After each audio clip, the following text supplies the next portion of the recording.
At the end of the day, most of us forget about the changing climate because we have the privilege of doing so. But all around the world, there are already people who are suffering from the preliminary effects of climate change, such as people in the Marshall Islands whose homes are swept away by rising sea levels, or Ghanaian farmers whose crops are completely destroyed by extreme rainfall. These people do not have the privilege of forgetting about climate change because it affects them every day of their lives. What saddens me the most is that these people barely contribute any amount of carbon dioxide to our atmosphere, and yet they are the ones that are paying the biggest price. I'm Reuben Yeboah, a student of Tamale School of Hygiene.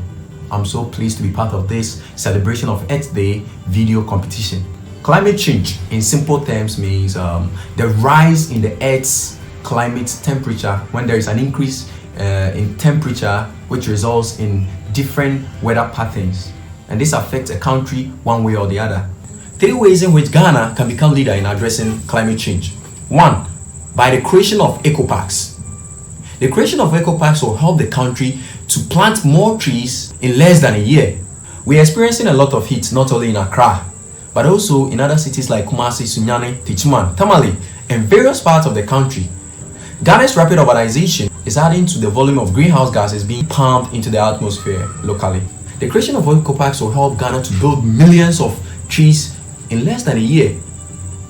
This will not only help mitigate the impact of climate change, but also create a source of employment for environmentalists and the youths. Ghana said it plans to reduce its emission of greenhouse gases by 15%. I believe that this can only be achieved when the government increase investment in renewable energy and encouraging people to use less plastics or other forms of packaging, and also practice recycling.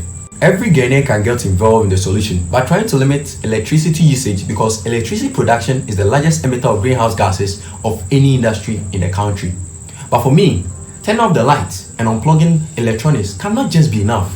We need a source of renewable energy powering various homes in the country, because whatever electricity we use as a country, it comes from fossil fuels or power plants. As Ghanaians, we should be encouraged to invest more in solar panels. No matter how much we use them, they can never run out.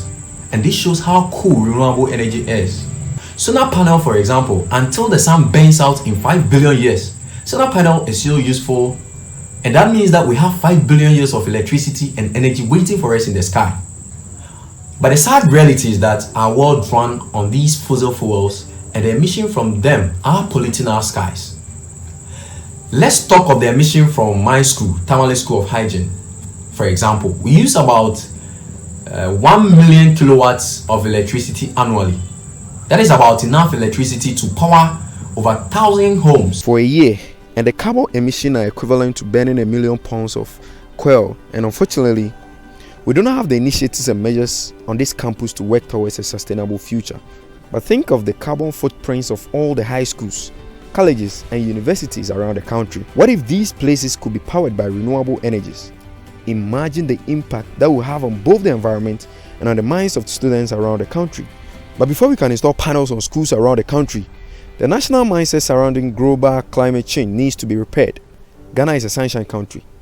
What we need is a culture shift in society. Politicians that run this country, they follow the will of the people. So if we, the people, say that climate change is a central issue, they will have no other choice but to address it. If we do not start acting and cutting back our emission now, though, in just 25 years, we are going to reach the point of no return, at which global climate change becomes irreversible. Our society needs to stop debating and start acting before it is too late. In order to take action, we need leaders who can inspire movements, and I believe young people can be those leaders. In fact, I'll go as far as to say that young people are the solution to global climate change. We are the future. So if global climate change is an important issue for us, it will eventually become an issue for the whole nation. But we do not have to wait until we are adults to make a difference now. We are connected like no other generation because of the internet and social media. We have mastered the art of spreading the word.